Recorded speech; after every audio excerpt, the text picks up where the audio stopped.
Blackstone presents The Battle Cry of the Siamese Kitten, Even More Tales from the Accidental Veterinarian by Philipp Schott, DVM.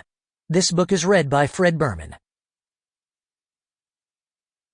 For Nico and Alex, they love all Siamese kittens, no matter how wild. Preface. Here we are again. Or at least, here I am again. I suppose this could be your first time listening to one of my audiobooks. Either way, welcome or welcome back, and thank you. And if it is your first time, don't be afraid. You don't need to listen to the books or even the tales within them in order, as they don't build on each other. Each tale is a discrete, self-contained unit, like a snack, rather than an ingredient meant to be blended.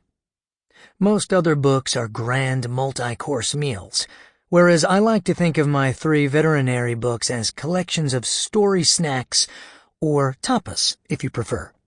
You have 60 tiny plates in front of you, and about 120 more in the other books. Think of them as adjacent tables, easily within reach if you stretch a bit. They are laid out left to right, but pick them up as you please. Eat them all in one sitting, or 1 per day, or 10 per weekend, or at entirely random and wanton intervals.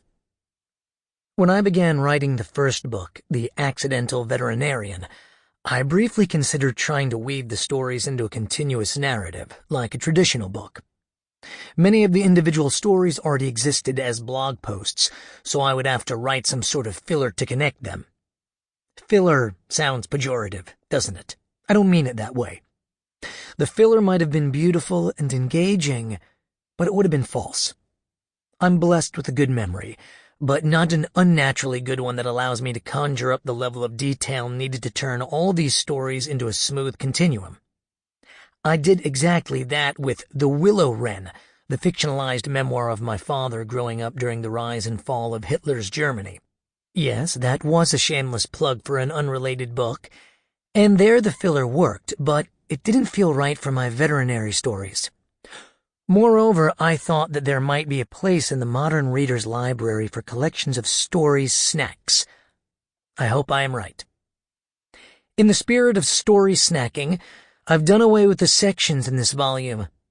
The Accidental Veterinarian and How to Examine a Wolverine were divided into 4 sections each, roughly grouping stories by type, sort of thematically in the first book and sort of by species in the second. But for a significant number of stories... Sample complete. Ready to continue?